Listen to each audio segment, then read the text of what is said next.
Welcome to our continued road trip from our last video where you'll find us in North Dakota.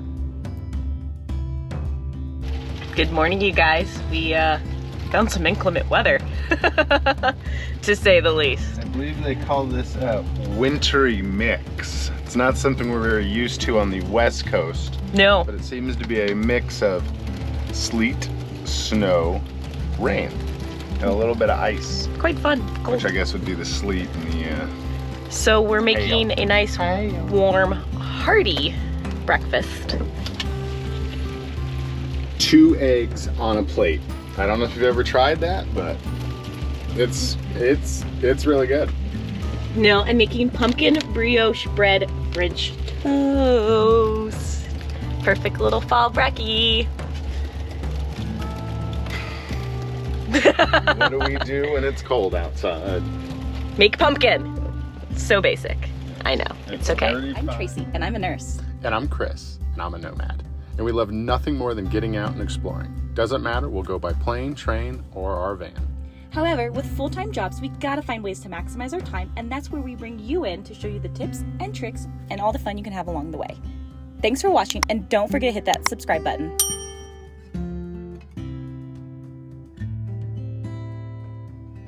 How'd I do? That's delicious. Yeah? Very good. You're gonna be happy with that. Yay! We headed out from our campsite to our next historic site, the Minuteman National Historic Park.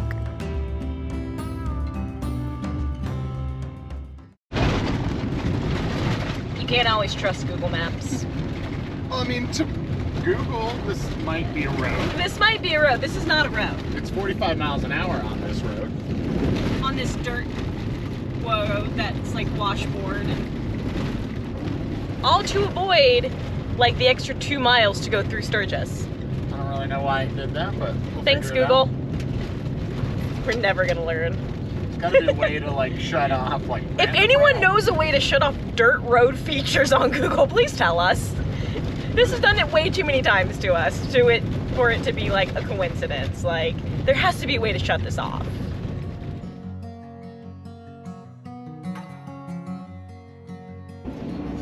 So what is this we're checking out? Minuteman Missile National Historic Site.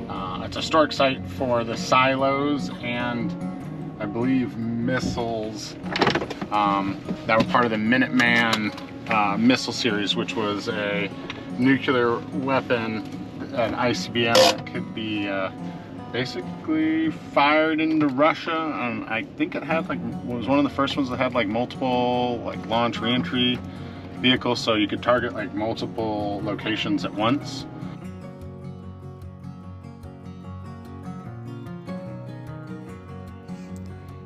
Afterwards, it was time to check out the famous Wall Drug, which is a tourist attraction with lots of signs enticing drivers to stop for free ice water and 5-cent coffee.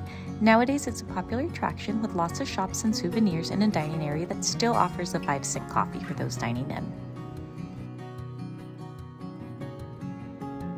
Then it was time to find a spot for the night by the Badlands National Park and refill our freshwater tank.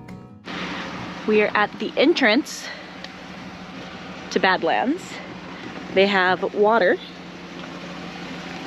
It has a spigot that's non-threaded. We have our water bandit. You just gotta kind of get it on there. So we're gonna fill up our water tank. Yay, potable water. Trying to keep warm. It's freezing out here. Is it working?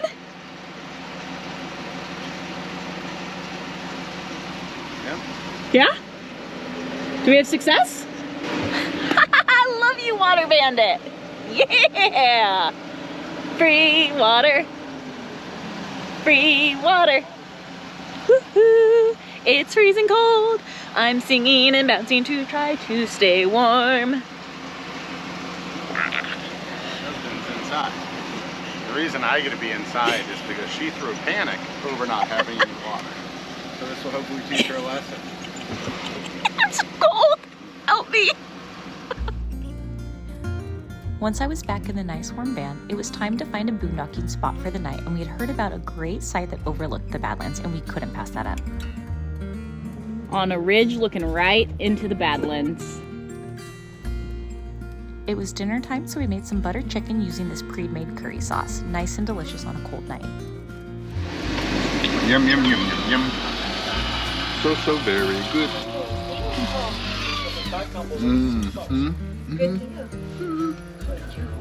Good warm food on a nice cold night. Get your own $6 two-piece combo at KFC. That's good.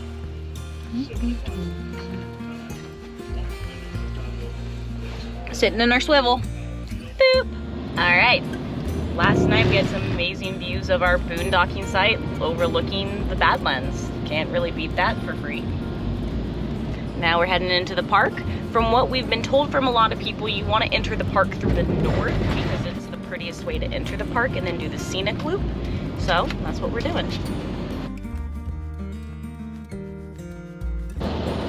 Buffalo. Boof, boof, buffalo. It's a buffalo. Buffalo eating. That big buffalo. Lord, there's lots to see.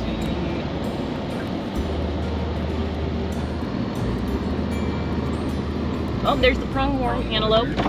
There's the pronghorn antelope. I got antelope butts.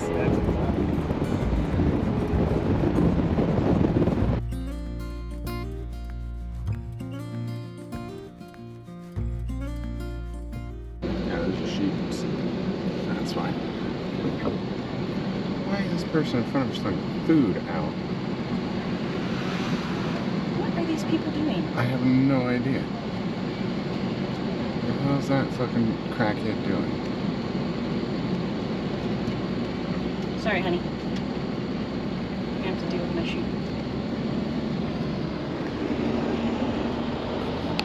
One, you're not supposed to stop in the middle of the street. Two, you're not supposed to feed wild animals. Three, you're not supposed to pull over to the other side of this road to feed the animals. Please respect the animals at the parks. Oh, they're sheep. Those sheep? They're all sheep? Yeah, I think those are all, Bighorn sheep? No, mountain sheep. Bighorn sheep. No, I don't think they have the big horns. Badlands National Park, as you can tell, has lots of wildlife, such as those we've seen like buffalo, bighorn sheep, prairie dogs, etc. Badlands was originally called Makosika by the Lakota people, which translates to Badlands. But why does this land deserve to be called bad? It's due to the trouble with navigation in this area. During the rain, the wet clay becomes sticky and slippery, making it difficult to cross. But there are also numerous canyons and buttes which traverse the area. The winters are cold and windy, and the summers are hot and dry with very few natural water sources, those of which are normally muddy and unsafe to drink. These factors make it hard to survive, thus being called Badlands. You can notice the layers in the formations which correspond to different geological times, with the bottommost layer being deposited between 75 and 69 million years ago. Some of these layers are 50% ash from eruptions in the Great Basin area of Utah and Nevada. The park contains a scenic loop road and another rim road, which offers amazing scenic views and hiking trails.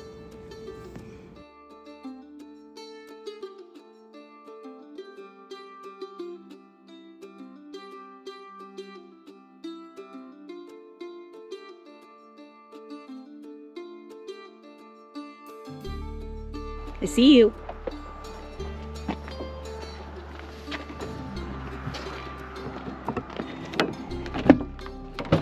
I see you. You have to get your booty down. Or over. Whatever. At least I get to sit. Yeah. Every time. Every. Thankfully, there's lots to see here, including the world's richest fossil beds. You can see the sites of where these fossils have been found in the park, and you can check out the Fossil Preservation Lab, which is located in the Ben Raphael Visitor Center, which includes a massive interpretive program. Visitors are able to watch staff while they prepare the fossils and are available to answer questions. They also have a huge display of projects that are completed by the park paleontologist. To date, they have found over 200 specimens from 75 different species.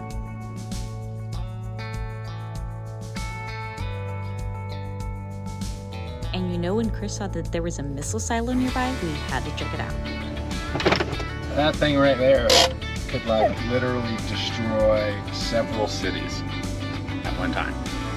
It's pretty crazy to think about. It's not a real one there, is it? It was at one point.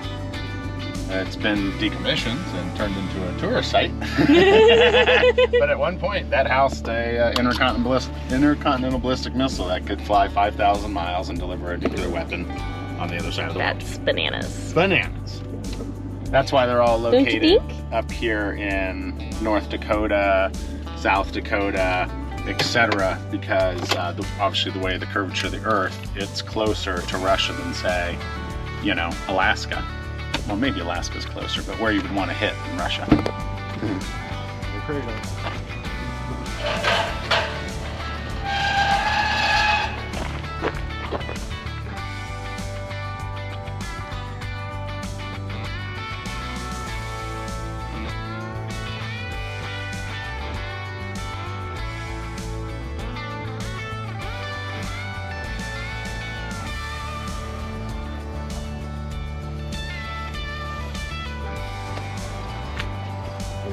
From were you paying attention in the video? Nope. You had to ask? So there's like that one part in the video where they're talking about the guys that are working on it. Yeah, I wasn't watching it. So this is where they become like the movement people they could access it. After visiting the miso silo, it was off to an RV park for the night. We don't always stay at campsites, but when we do, it's because we need a shower and laundry. So, $3 for 30 minutes, $3 for the dryer. They have detergent and fabric softener and a change machine. Thank you, KOA. You're A-okay in my book. Can we just talk about how amazing that shower felt? It was awesome. So one of the other reasons we're staying at the campsite tonight was last night, I guess this morning around 5 a.m., our heater started throwing an air code and was turning off. So it was going to be in the low 30s tonight, so we wanted to make sure we had heat while Chris tries to troubleshoot the problem with the propane heater. Electric's at least working. While he does that, I'm going to make us some ramen. We found some Momofuku ramen kits at Target, so we're gonna make that with some eggs and some of our leftover carnitas and have a nice little dinner.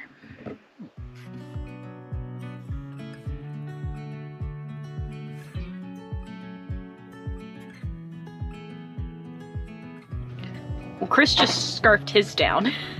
Delicious. It was so good. Here's the spicy soy ramen noodles. We did a little chopped onions, cilantro.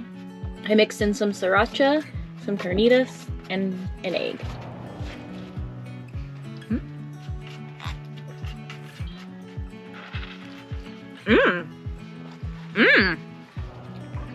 That's really good. That'd definitely be perfect with a little chili oil and some crushed peanuts.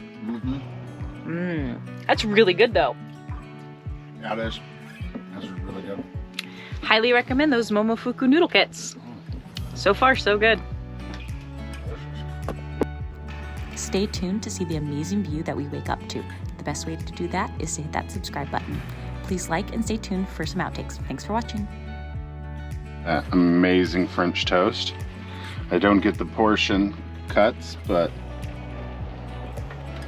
You're gonna eat it, it doesn't matter. He does not appear to be complaining about the way I cut it anymore. Oh. It's been falling on deaf ears anyway. Yep. Yes, it has. It is a nice, warm 44 degrees outside. this idiot He decided to just wear a long sleeve t-shirt and not bring his puffer. and it was cold. I was nice and warm in my long sleeve sweatshirt and puffer.